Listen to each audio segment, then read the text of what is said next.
Hi అండి. నేను మీ బందర్ పిల్ల. అందరూ బాగున్నారా? ఇవాళ రెసిపీ వచ్చేసి కరివేపాకు నిల్వ పచ్చడండి. ముందుగా కరివేపాకు రెమ్మలు దూసుకుని 1-4 సార్లు నీట్గా కడుక్కోవాలండి. లేదంటే అందులో దుమ్ము దష్ట అవి ఉంటుంది. తర్వాత నీడనైనా సరే ఎండలో అయినా సరే చెమ్మ లేకుండా తడి ఆరేలా కాటన్ క్లాత్ మీద ఆరబెట్టుకోవాలి. 10-15 నిమిషాలు ఆరబెట్టుకుంటే సరిపోతుందండి. తర్వాత 2 స్పూన్లు ధనియాలు, 2 స్పూన్లు ఆవాలు, 2 స్పూన్లు మెంతులు, 1 స్పూను జీలకర్ర. స్టవ్ వెలిగించి కడాయి పెట్టుకుని ఇవన్నీ దోరగా వేయించుకోవాలండి, డ్రైగా, ఆయిల్ లేకుండా. అలాగే మిక్సీ గిన్నెలో ఇవన్నీ మెత్తటి పౌడర్ చేసి పక్కనుంచండి. అదే మిక్సీ గిన్నెలో 4 వెల్లుల్లి రెబ్బలు కూడా కచ్చాపిచ్చాగా మిక్సీ పట్టుకోవాలి. మీకు ఇంకా వెల్లుల్లి ఎక్కువ వేసుకోవచ్చు అంటే వేసుకోవచ్చు.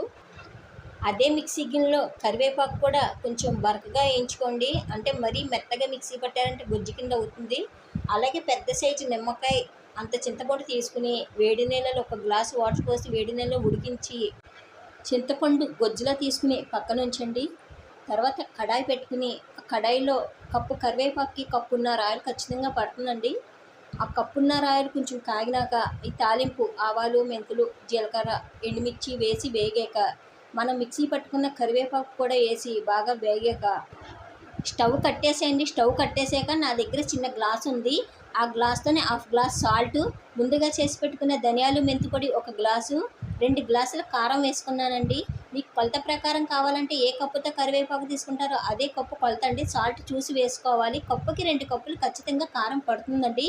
నేను ఈ రెసిపీయే కాదు ఏ రెసిపీ కూడా నేను కొలత ప్రకారం చేయనండి. అంతా ఉజ్జాయింపుని చేసేసుకుంటాను. మీకు చూపించడం కోసమే కొలత ప్రకారం చేసానండి. అంటే పెద్ద పెద్ద రెసిపీస్ అయితే మట్టికి నేను క్వాంటిటీ ఎక్కువైతే కొలత ప్రకారం చేసుకుంటానండి. ఈ కరివేపాకు నిల్వ పచ్చడి తలకి, కంటికి, ఒంటికి చాలా బెనిఫిట్ అండి. ఖచ్చితంగా ట్రై చేసి కామెంట్ చేసేయండి.